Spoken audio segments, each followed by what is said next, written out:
Fun time of year. It's funny, they were doing some work on the draft room, getting it ready for TV stuff that they got to have, for draft preparation. And they said 1,700 hours since we've moved in here on the, watching tape. So we've gotten after it here, since we moved in this building in terms of watching tape.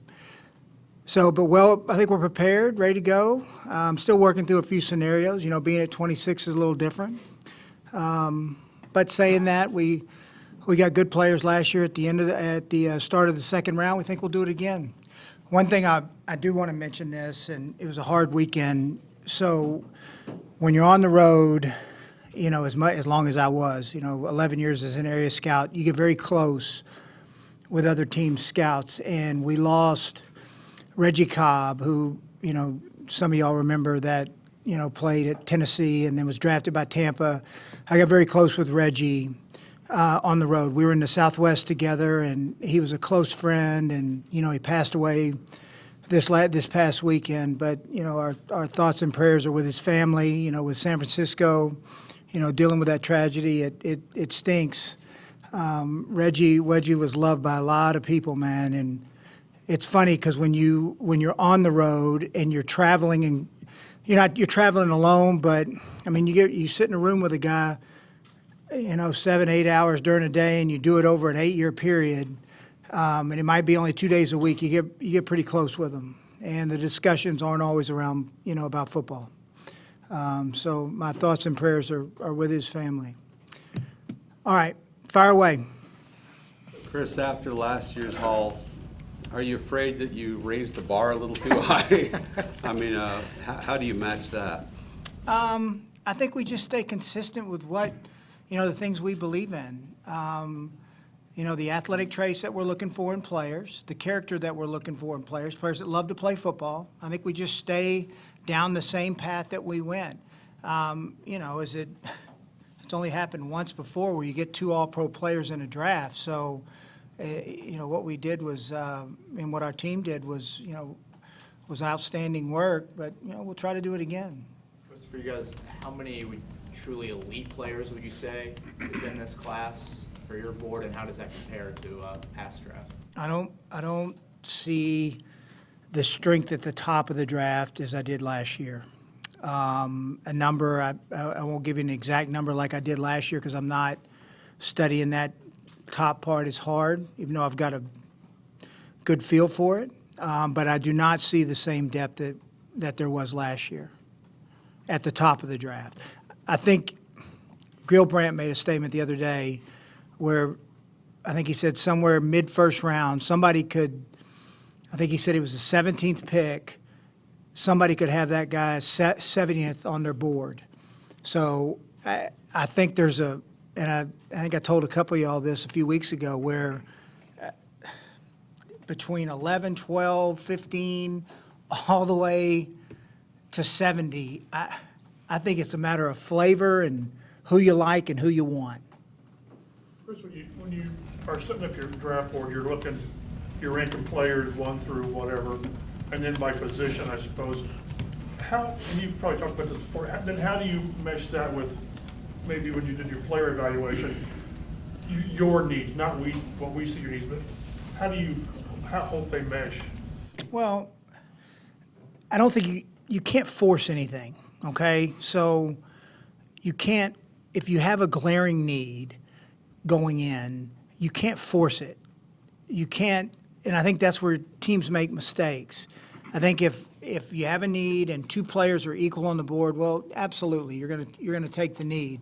But if there's a spread, I mean, if we have one rated at 10 and the other one rated at 35, well, you're gonna take the higher rank. You're gonna take the higher ranked player, and we'll continue. I think we've done that throughout, anyways. Even and how we have them. This is one thing I think you could go through all 32 teams. How draft experts, media have them ranked is not exactly how we have them ranked. We do it internally. We do it ourselves. We're pretty confident in our ability of the things we're looking for in each position and in each player. You Chris, glaring needs.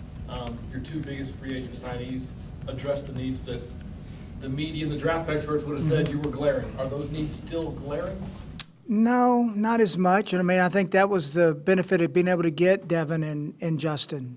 Because they did, they added players to groups that we thought we needed to add players. And I think that takes a little pressure off you in the draft where you still can, where you're not just forced to take a position, which, and I've said this multiple times, there's, even though if you have a need and you don't fill it now, it's not the end of the world. We have time.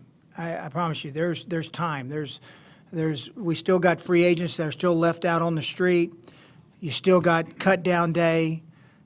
There's still avenues to acquire players, and it doesn't necessarily have to be right now here during the draft. I think that's why you always try to take the best player you can for you that's available. I think in your 1,700 hours, is that this year? Yeah.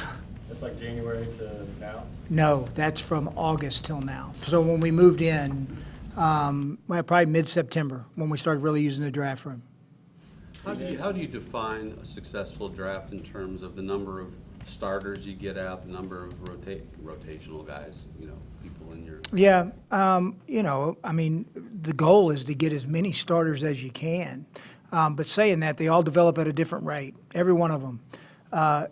And I think sometimes we're too quick to judge the lack of patience that we have externally. We have it internally, but externally, they expect, we draft them and they need to be a star right away. And it just doesn't happen that way.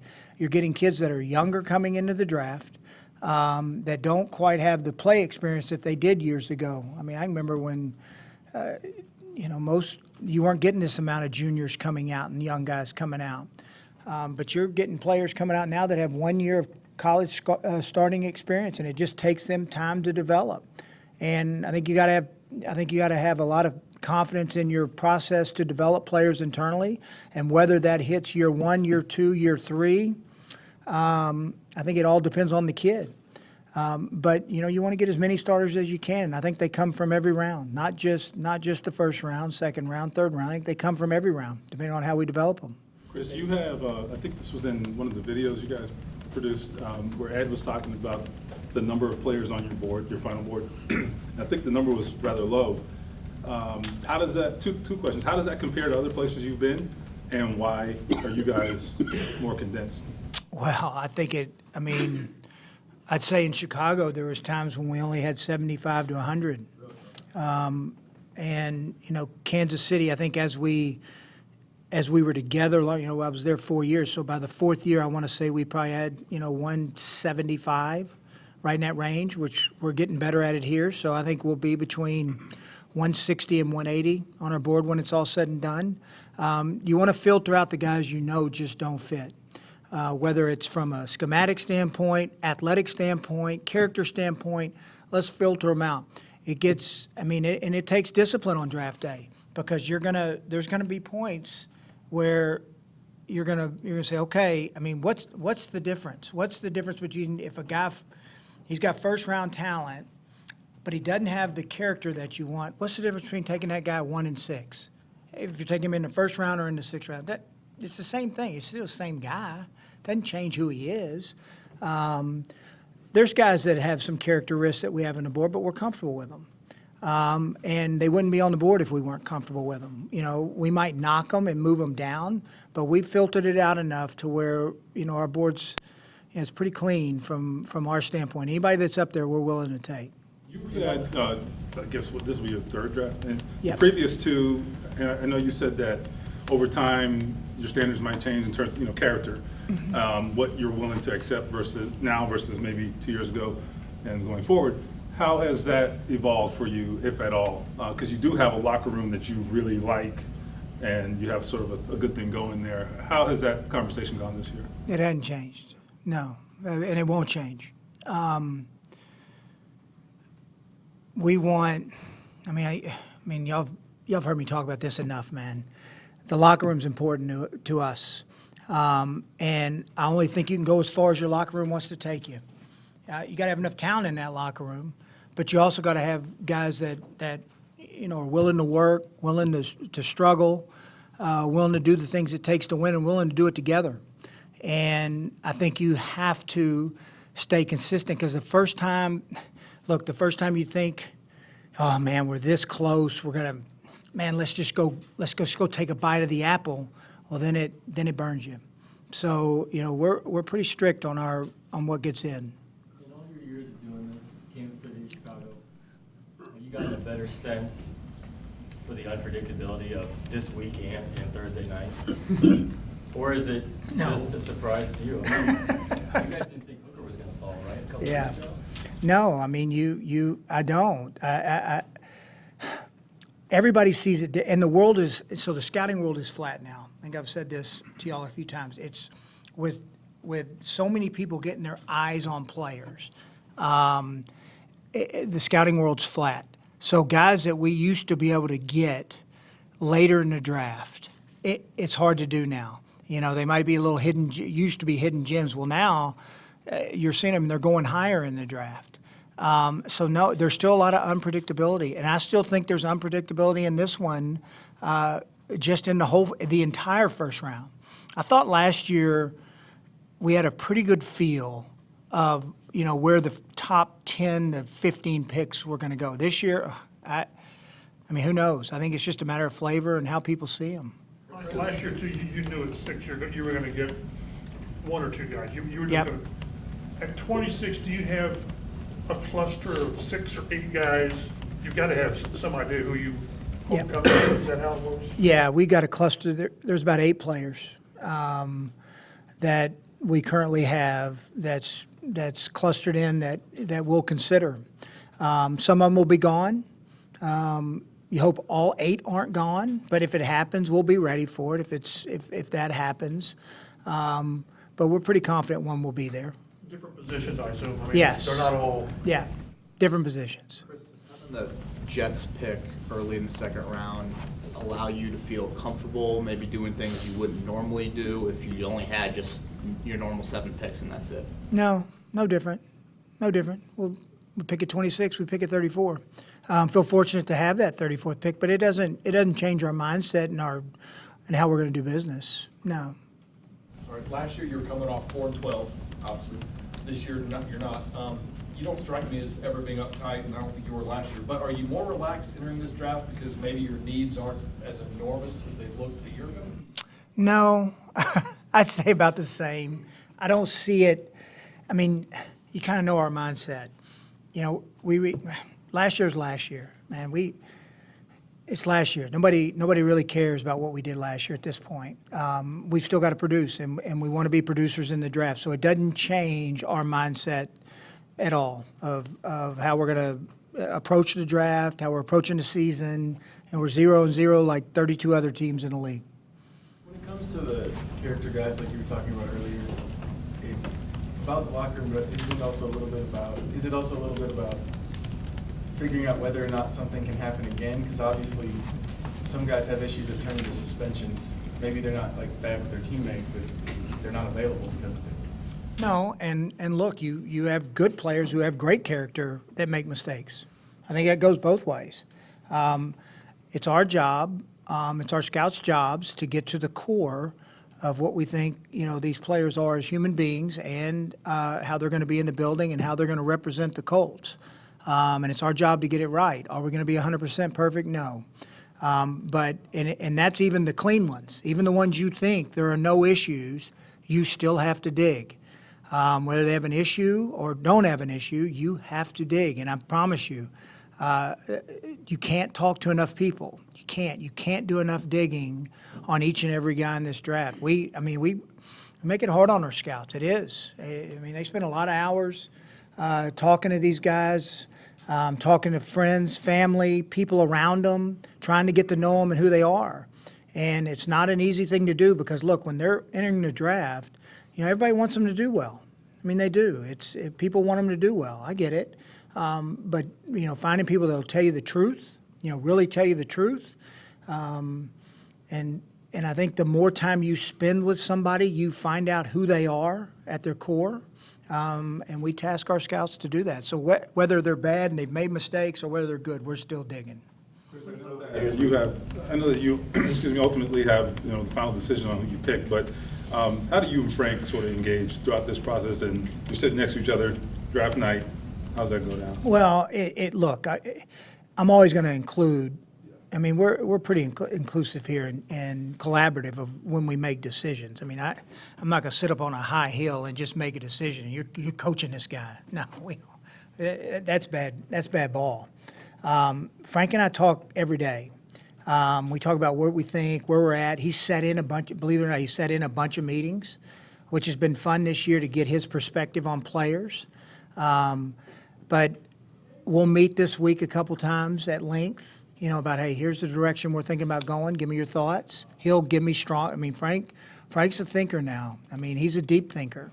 And he'll have, and I kind of tasked him before he left this weekend, say, hey, I want you to think about these things. And don't worry, he doesn't just like half-heartedly think, no, I'll get a very deep answer on what his thoughts are. Then on draft day, we usually have an indication of which way we're going to go anyways.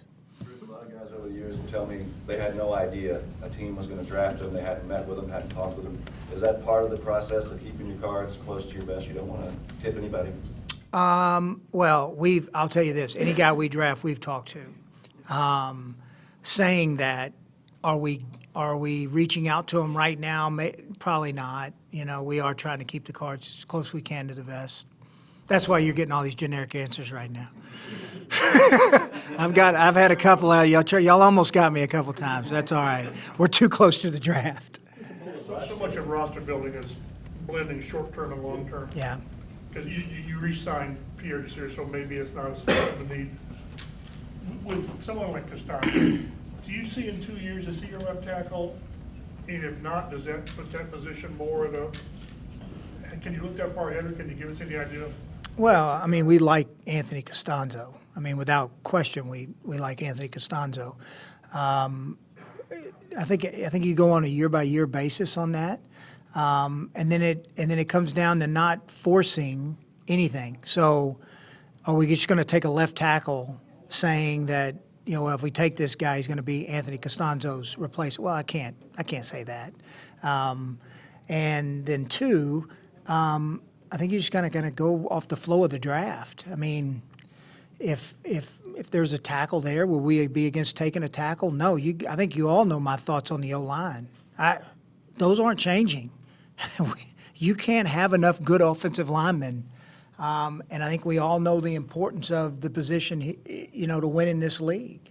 So, can't have enough good offensive linemen. You guys in the last question. You and the personnel guys, you ever get sick of each other? What's that? You guys ever get sick of each other with all these months and hours and film? I don't. I don't get sick of them. I'm sure they get sick of me. But no, I mean, look, it was good. I will say this. We'd been in there about 15 straight days. They all got to go home for Easter, which was good for them to get their families. Everybody refreshed today coming back in. I think we all needed to get away from each other. It's almost like whenever June hits and it's that last day of minicamp, you know, the last day of vet minicamp, I promise you, there comes a point when you've been around people for so long, it's just everybody needs a little bit of a break. My wife needs it. I promise you. Every time I'm home for a couple days in a row, man, she needs a break. Thank y'all. We'll be together Thursday, so, or maybe not. Maybe it'll be Friday. Come on, man.